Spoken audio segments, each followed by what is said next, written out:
Okay, let's run.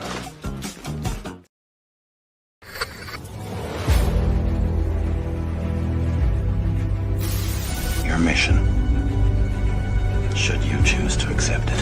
It's a quest. It's a quest for fun. Well, The Rock says, why don't we just cut right to the chase? Okay, now he wants to get together.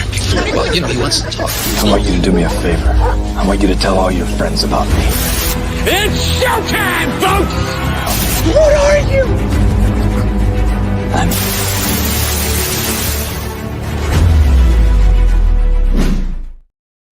Greetings and salutations. Welcome to And I Quote. This is a weekly show where we introduce you to creators from all over the world, and we find out more about them by taking your questions. I am your host, Ryan of And I Quote channel, and our guest on this episode is someone we have come across many a times at conventions in and around the greater Maryland state or Baltimore metropolitan area. Goodness gracious, do I sound like a newscaster? That probably shouldn't be doing this. But anyway, it's fun for me for here nonetheless. Please welcome fantasy and author S.K. Ehra, who's going to sit us around the campfire, dip some dust into that fire pit and say, submitted for the approval of the Midnight Society. I call this story. Sorry, that's an Are You Afraid of the Dark reference from the great 90s Nickelodeon television series. So, SK, it's great to see you. How are you? I'm well. How are you, Ryan? Oh, we're fine. We're all fine here now. Thank you. How are you? And by the way, if anyone has any questions for SK, let us know in those comments. Let us know in the chat. I'll be more than happy to take this as they come in respectively. And do not forget to like and share this with every single person that you know. And if you're watching us live or on the replay, thank you so much for doing that. We appreciate you being here. So with all that business and stuff, I might say, out of the way, SK, what would you say were some of your favorite books or writers growing up? Oh, I always have to give a shout out to Tamara Pierce. She greatly influenced both my love of fantasy and just love of reading as a whole. Is that I read the Immortal series on repeat over and over again. So that was definitely the gateway drug that introduced me into speculative fiction.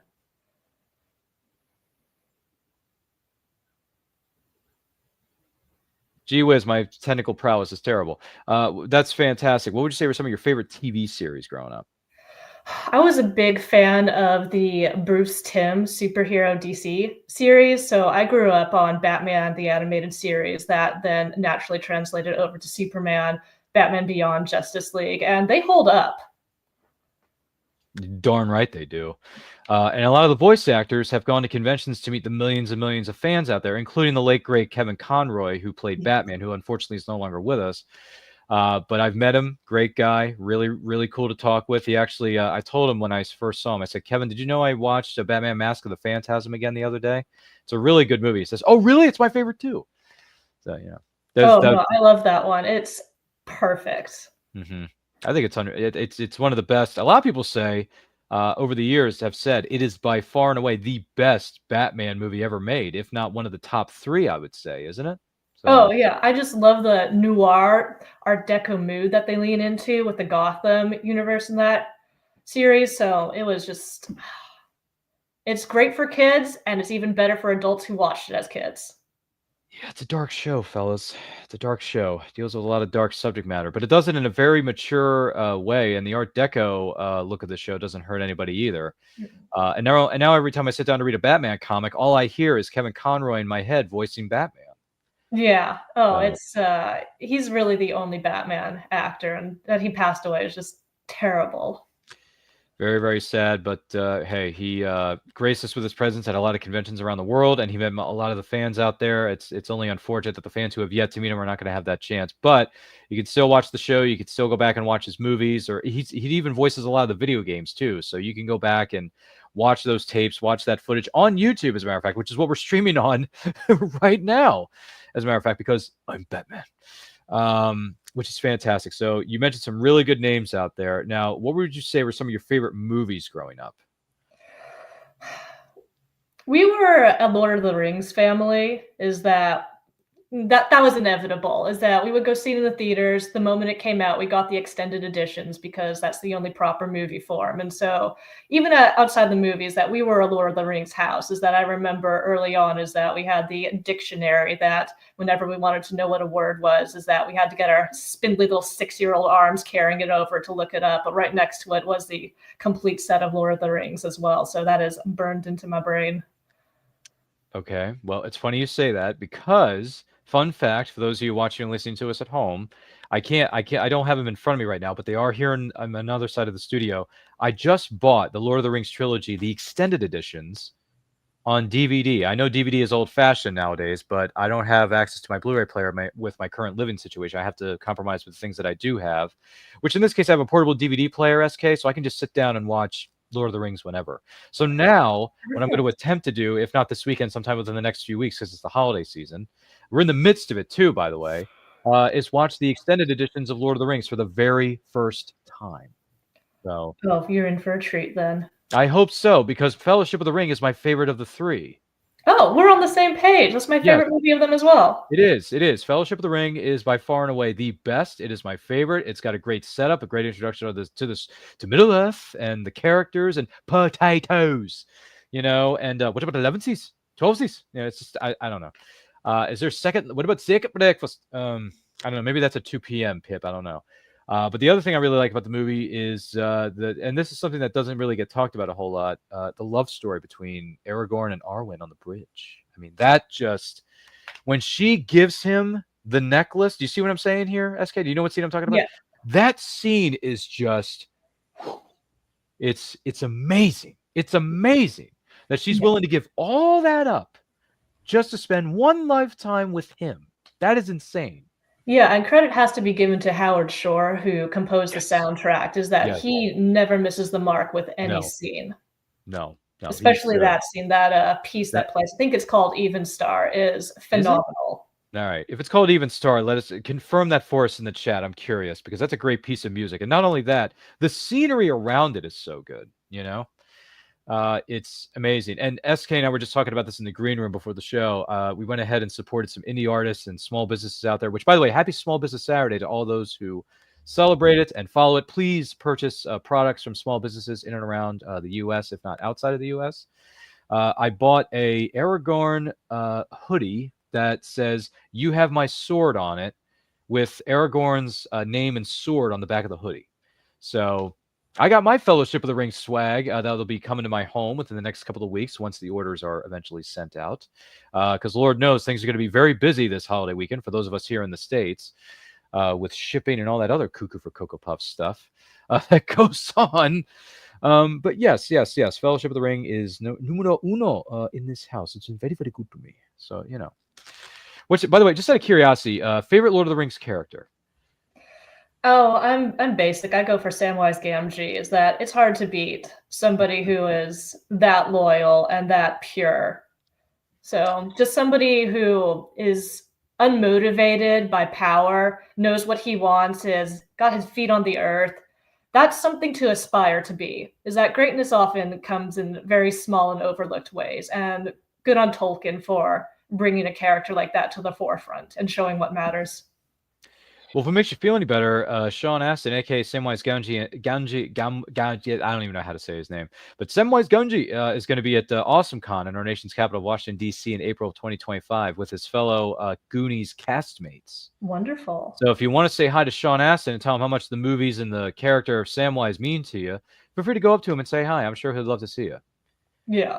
No, that'd be great. Even rereading Lord of the Rings is that I hear Sean Astin's voice when I read Sam's dialogue. So do you? He did a great job with the character.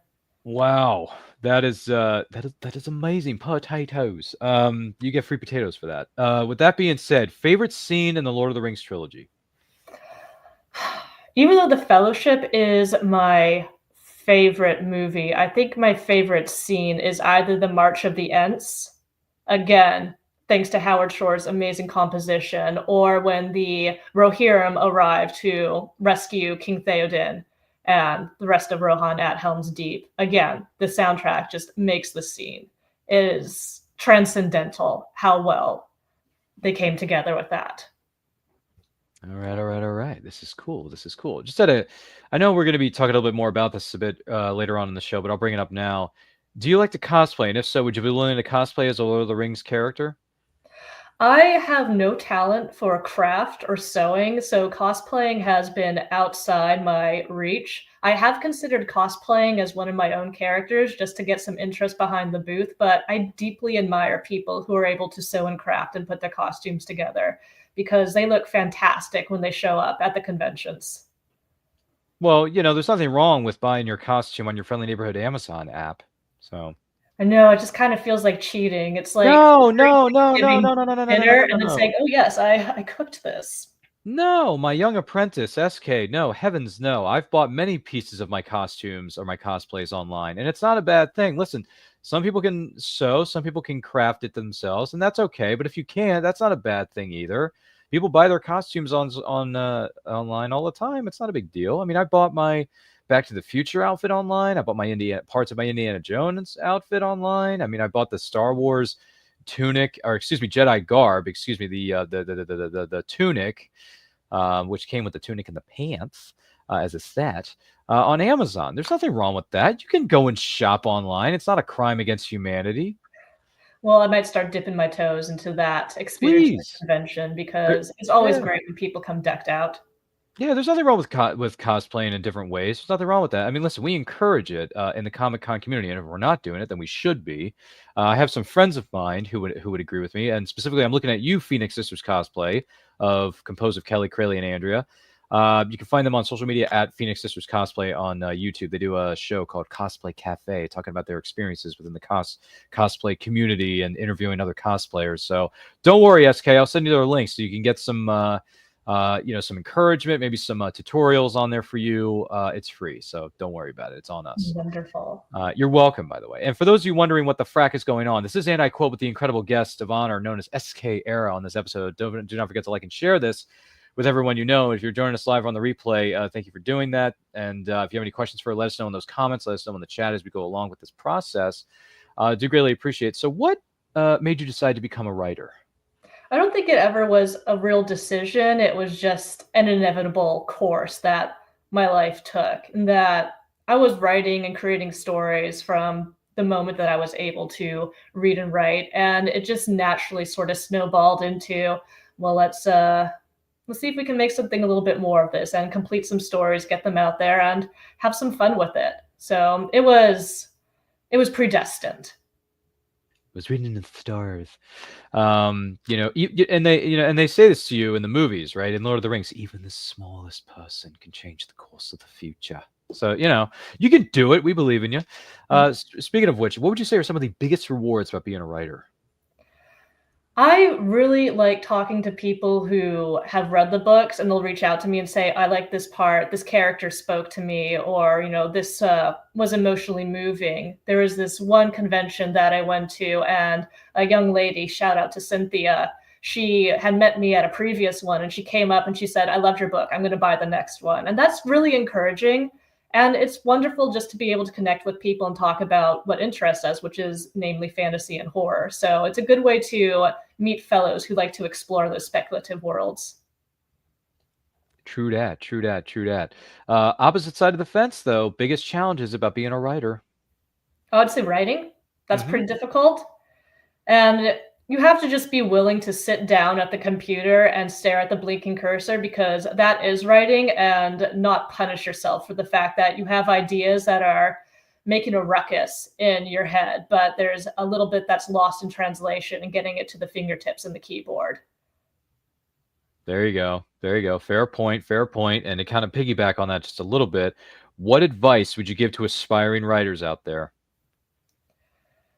Set aside time in your day that you can write uninterrupted, whether it's 15 minutes or an hour, because a lot of it is not going to be dependent upon when the muses speak to you or when you feel like it. It's going to be a habit, and you should make it a good one.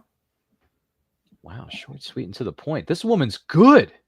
She should be a writer. So, oh wait, you already are a writer, and you're killing it in the writing department. Speaking of which, let's share this with you, and with you who may be watching or listening to this in the comfort of your own home. The Fox and the Dragon. How did this come about? And for someone who's unfamiliar with this story, what is a synopsis / elevator pitch. Oh, I'll give the pitch that I give at the conventions. It's that if you've ever been in a relationship and wondered if adding demons, dark magic, or genocidal warfare would make things more complicated, the answer is no. You just argue about different things. So it's Eastern mythology kind of blended with the Princess Mononoke vibe. And Princess Mononoke was one of those movies that was a huge influence on my childhood. So this is a bit of a love letter to that atmosphere. Boy, talk about relationship status. Complicated on Facebook, for that matter. So that's, and I take it Princess Mononoke is from Studio Ghibli, is it not? Yes. Okay, just making sure I had it right. Well, that's just fantastic. I like the cover here with foxes and dragons. I don't mind foxes because there was a Disney movie 100 million years ago called The Fox and the Hound. Loved it. Oh, did you? Oh, yes. Okay. Well, that helps. And apparently a lot of people who write in the fantasy realm love dragons. So, yeah. Well, I will have to put a caveat that the dragon is metaphorical, and this has caused a little bit of pearl clutching in some regards, but the fox is very much a real shapeshifter, so you will be getting that. A shapeshifter, you say? I do. Now you have me really intrigued by this. Okay, so flipping things over just a little bit to another set of a story here, or whatever it may be. Calm from the Crossroads. Now, all of us in life have come to a bit of a fork in the road, right? We've all come to a bit of a crossroads of where we should go, how we should handle things. Maybe we should go from one direction to the other. Maybe we should zig when we should have zagged. What exactly is Call from the Crossroads, and how did this come about for you? Well, this came about from that auditory hallucinations are a lot more common than visual hallucinations. But in speculative fiction, especially the supernatural, is that people are usually seeing ghosts. And so I thought, well, what about a main character who, instead of seeing ghosts as the primary way he interacts with the paranormal, is that he hears them? And it's based off of the idea of misophonia, the hatred of sound, that certain sounds just sort of trigger a negative emotional response. And so that's how I kind of based off his paranormal experience, is that it's not something fun. It infringes upon his day-to-day life, and he has to kind of learn how to cope with it. At the same time, he has to figure out who murdered the most recent ghost who is haunting him. Oh my. That's it's interesting. It's intriguing stuff. I will leave it at that with a capital I, because intriguing is a word I know gets thrown around a lot in the business, but this is an intriguing premise here, I will say. I have to dip my toes in these waters, in these books of S.K. Ehra, which you can find at the links labeled in the description below, which we'll talk more about a little bit in this show. See, I'm rhyming all my words now. It's so sad. With that being said, any special memories for you from being at conventions, whether you're there as a vendor or there as an attendee? Well, speaking of Kevin Conroy, back when I was a wee lass, I got to go to a panel with him and Bruce Timm at Emerald City Comic Con, and that was delightful. It was a lot of fun. Really enjoyed the panel, and the audience as a whole was definitely people who had grown up watching it with me, and so just that engagement and the back and forth between the creators and the fans was wonderful to experience. Oh, that's great. I haven't met Bruce Timm, but I've met Kevin Conroy. Nice dude. For sure. Maybe one of these days I'll meet Bruce Timm, have him sign one of my graphic novels or something like that. I don't know. We'll have to wait and see. I have Bruce Timm's signature on a little Batman drawing he did, so that's definitely framed. Oh, it is framed. So it's hanging somewhere in your wall of fame, I would assume. Yes. Ah, okay. All right. Who is an individual, or maybe some individuals you hope to meet at conventions that you have not met yet? I don't know if he goes to conventions, but if he did, I would love to meet Christopher Buehlman, because he is fast becoming one of my favorite fantasy authors. He wrote Between Two Fires, which is appropriately named because that book is on fire, an absolute banger about the end of the world, essentially coming during Black Plague Europe. So if you're looking for a standalone fantasy horror blend, that's amazing. And I'm a big fan of the Black Tongue Thief series that he's come out with. And I really enjoyed the prequel to it, The Daughter's War. So if you're looking for fantasy, definitely go check him out. He is top notch. Oh my. Another more, the plot thickens with these books in this genre, a subgenre, I might say. That is fantastic. Now, if one of your books was to be turned into a series or a movie, would you want that to happen? And if so, who would you cast in some of these roles? Oh my gosh. So For which book I would pick, I'd probably pick Minu because it's a standalone fantasy, and then I could do the Jonathan Strange and Mr. Norrell route where it's a mini-series. That way, you don't have to worry about them trying to cram it all in one movie. You don't have to worry about being canceled after a season. But here's the thing. I would want it to be animated instead of acted out because I think that speculative fiction, especially fantasy and sci-fi, can translate a whole lot better to animation than it can to live action. And for casting, I'm probably going to mispronounce the last name, but for the character of Ashera, I would love for Shohreh Aghdashloo to voice her because I did base that character off of her in terms of what she would sound like. Oh, I know exactly what you're talking about. She was on this hit TV series 24. She made appearances on Law and Order SVU. She's been in a number of movies over the years. But yeah, Shohreh Aghdashloo. Yeah, that's She's incredible. good voice too. Absolutely. Good voice. She she can voice. There's a lot of different characters she could voice. Evil characters, conniving characters, struggling characters, all kinds of stuff. Yeah, she has a very recognizable voice, but that doesn't limit her in terms of range of characters that she can bring to life. Well, that's true too. I'm not going to argue that point, but yeah, no, that's my goodness gracious. That is a good call. Is there a fantasy novel or horror novel that has not yet been adapted into a film or TV series outside of your own work that you would like to see adapted? And if so, which one? I'm going to go back to Between Two Fires, is that I would love to have a mini series of that. It's especially at the end of it when the angels and demons hit the fan, it gets pretty wild, and I would love to see that played out. The angels and demons hit the fan, but not the word we can't use on the air because we're trying to remain family friendly here on the air, folks. But goodness gracious, wow. So the angels and the demons hit the fan. This is going to be wild stuff.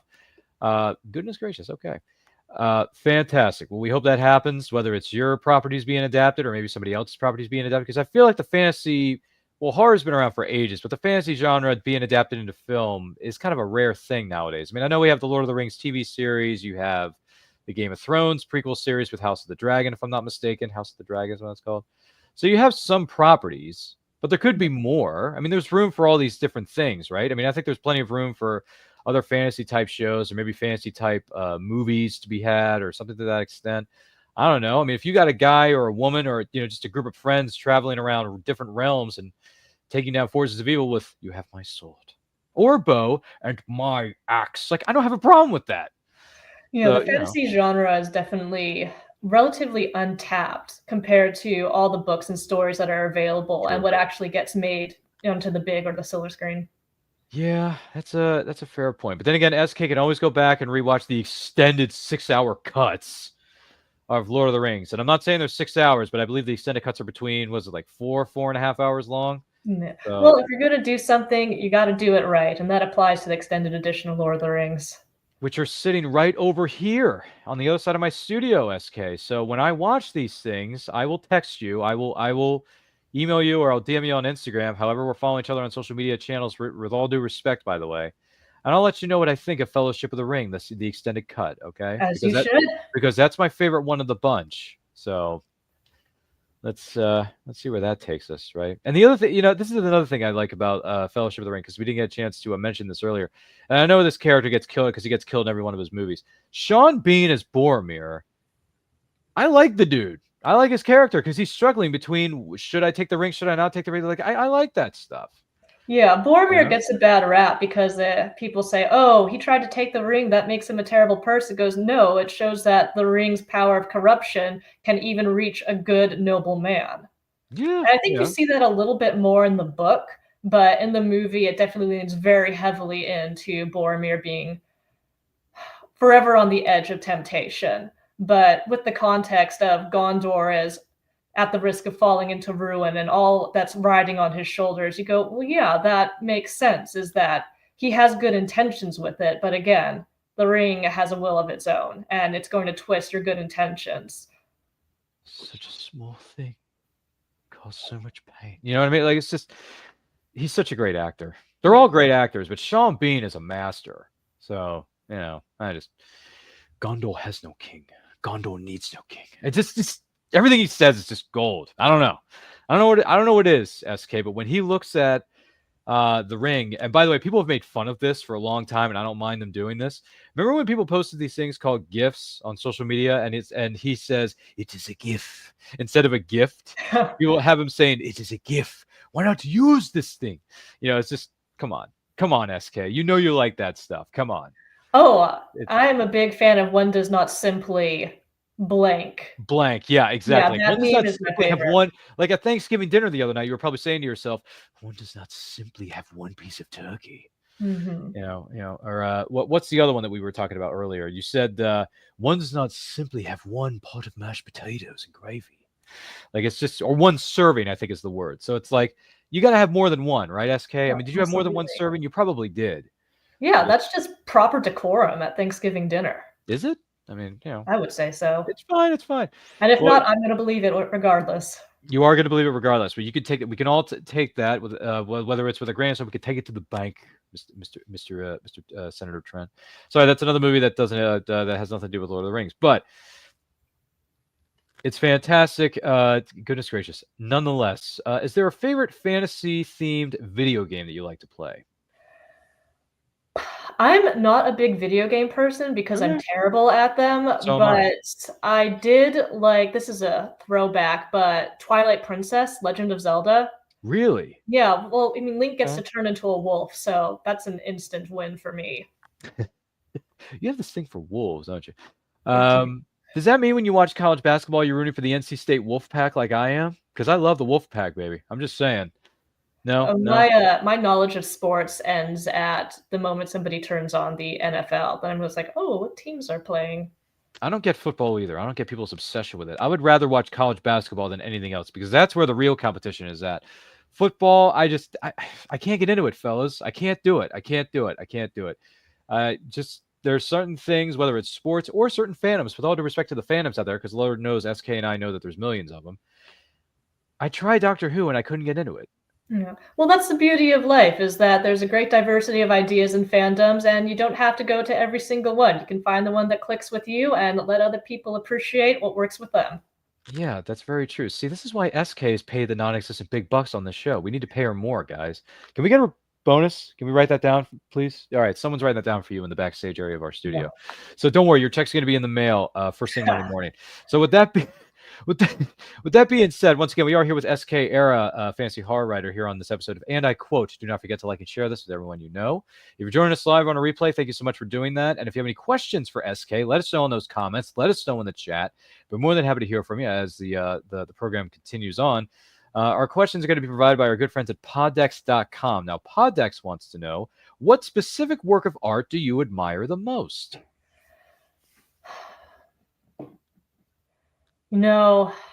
That's a loaded question, because sometimes the work of arts I admire is something that I saw in El Prado in Madrid, Spain, and other times it's going to be, I really liked that episode of Full Metal Alchemist. I thought it really spoke to me. And so it's kind of hard, is that it goes across the spectrum, is art doesn't really follow the rational mind. It definitely touches the emotions. So right now, gosh, I don't want to say Christopher Buehlman again, because I've been preaching him too much. People are going to think that I was sent here as a representative, but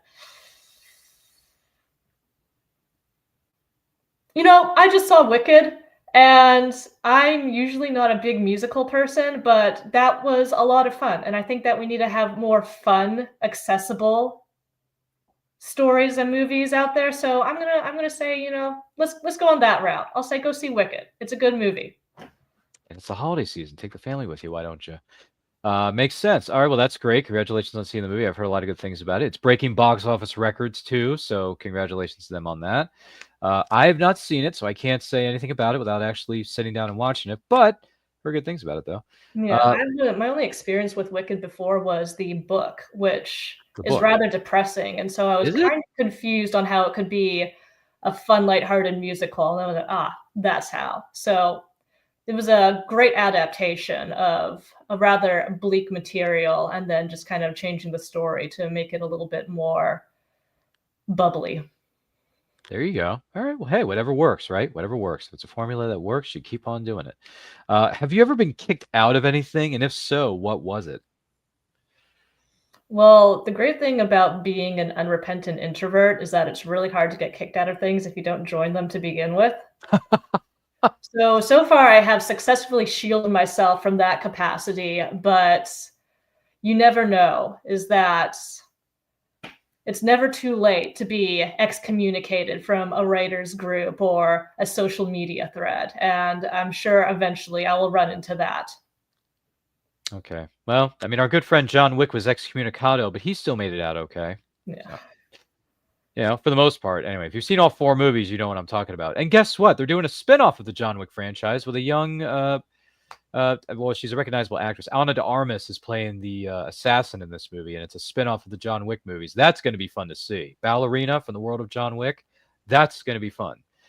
Just throwing that out there. In case you're wondering, the trailer is available on social media, also known as youtube.com. Hashtag minor sponsor of the show, because we're broadcasting live on this service known as YouTube, Twitch, and we're on Facebook for those of you tuning in. Thank you for doing so if you're on any one of our 3 streaming services. What is your kryptonite? Speaking of Superman, what is your kryptonite, SK? Mornings.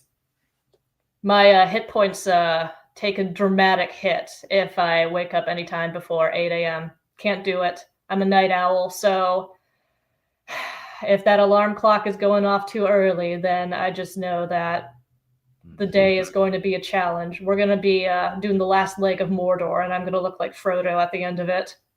Gee whiz. In the fires of Mount Doom. Anyway, sorry, I did bad. You got me on this Lord of the Rings thing now. You're killing me. It's not a bad thing to be on. No, I'm going to start watching those movies here soon anyway, so it makes sense. All right. Hey, I'm not, I'm more of a night owl myself, so I get it. Mornings aren't the best thing for a lot of people, including myself and SK over here in the studio. What is the main thing that influences your decisions? I would hope the desire to do good would be the main influence, is that's the biggest test before I act on a thought. But really, I think it's just a matter of, does this sound like a good idea at the time? And then hoping that later me doesn't have to deal with too severe of consequences. Ah, there you go. Understandable. What's the last thing you've done that you were really proud of?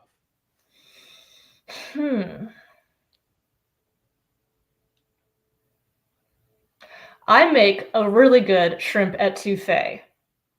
Is that I recently tried that recipe out. I wasn't so sure how it was going to work, but it was fantastic. And I will praise myself to the skies.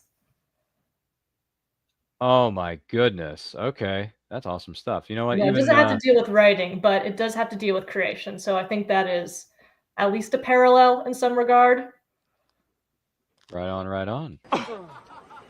Yes! That's awesome! It's awesome. It's great stuff. Thank you. Thank you for sorry, we got some pop culture references here on set. It happens all the time. But thank you so much for describing that to us. And also, I want to take this opportunity to say thank you, because it is the holiday season. It's a time to be grateful. It's a time to be thankful. A time to be with each other. Time to celebrate one's successes and be there for those who are struggling right now. So I want to take this opportunity to say thank you. And I'm thankful, that's the word, to SK Ehra for being our guest on this episode of And I Quote. SK, it's been great to see you. Well, thank you for having me. Your success and everything you've done, and we look forward to seeing what you're doing in the future. And speaking of which, if someone wants to know more about you, purchase some of your books, or maybe buy something from you, maybe find out about your upcoming appearances, where is the best place to follow you on social media? I do have a Facebook, so you can just punch in SK Air. It'll pull it up for there. You can join my small but elite following on Instagram and TikTok if I actually decide to start posting there again. And that's just SKEra_author. Come on and join the fun. I love talking with people about fantasy and horror. So, and if you're looking for books to read this holiday season, everything is on Kindle Unlimited. Fantastic. Thank you so much for being here, SK. Appreciate you being here. Wish you all the best with everything moving forward and all the things you got planned for 2025. Thank you. It's going to be electrifying. I'm going to be talking to you here again here momentarily, so stick around. Don't go anywhere, SK. My name is Ryan of And I Quote Channel. Follow me on Twitter and Instagram at RyanRPM5. Feel free to follow us across all forms of social media, simply at And I Quote Channel. Links are located in the description below, where you can follow SK Ehra and myself and the channel that you are currently watching or listening to right now. All kinds of great things are coming your way very, very soon. We got shows lined up all the way into 2025. Anti-Quotes are on Saturdays, 12 p.m. EST. The Meaning of Phantom is going to be back on Friday, December the 6th at 7 p.m. EST. That's where we gather people together and talk about a particular character or fandom that means something special to them and why. We can already know SK Ehra's answer to this question. It's Lord of the Rings, or maybe it's Samwise Gamgee. I don't mean to. Anyway, don't you lose him now. See what I did there, SK? I'm doing this for you. The other thing, we're having too much fun here. The other thing is we are on a journey. Speaking of going on an adventure, we want to reach 5,000 subscribers by the end of this calendar year of 2024. And the best way we can do that is by telling your friends about us, and they tell their friends, and so on and so forth. You know how these things go. Tell them to subscribe to the channel. Help us reach 5,000 subscribers. Once we do, we're going through a great big live stream that will include returning favorites. SK Ehra is invited to come back and join us again. And we're going to have special giveaways that you, our incredible viewers / subscribers, going to be eligible to win. So you better help us get to that number. It'd be a lot of fun. Also, the weather is changing. The seasons are changing. And we have merchandise that is on sale in our Redbubble store. We have shirts. We have hoodies. We have stickers. We have coffee mugs. We have stationery. We have throw pillows. We have all notebooks. If you're looking for notebooks or writing utensils, things of that nature. I mean, SK's a writer. She might like this stuff. Feel free to look in the links in our social media bios, and the link to my link tree also has a link to our Redbubble store, so you can check it out there. So make sure you treat yourself to some stuff this weekend for your family or yourself, for that matter. You know, in the words of Parks and Rec, treat yourself. See what I did there? More pop culture references for all to enjoy. And see, hear, and feel, I guess. I don't know. It's crazy where we're going with this kind of stuff. But anyway, thank you so much for being a part of this episode of Anti-Quote. Thank you for helping us reach all the great accomplishments that we have achieved this year, whether it's over 1,000 subscribers. We're already up to over 1,200, maybe even 1,300 subscribers now. Thank you so much, each and every single one of you, for helping us getting there. Movie watch-alongs are going to be on Fridays, second, third, and fourth Fridays every month at 7 p.m. EST. So make sure you tune in for those. Don't forget to like, comment, share, subscribe. Ring that bell to be notified when our videos go up or they go live. Remember, life is better when reading and supporting indie authors. Take a look.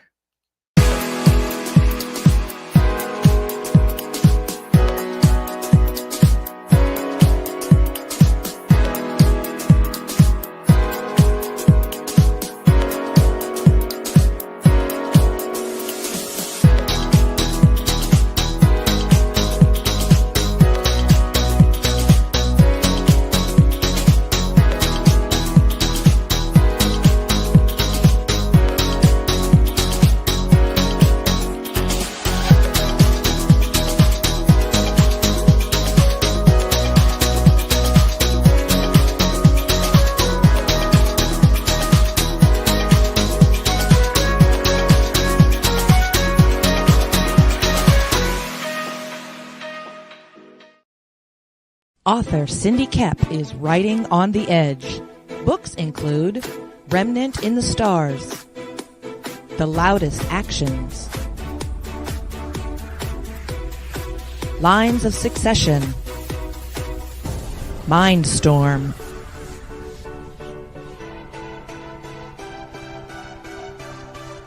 Condemned Courier, the Yerushalayim series, and Animal Eye. Find author Cindy Kep at CKOEPP.com today. Good morning. Oh, and in case I don't see you, good afternoon, good evening, and good night.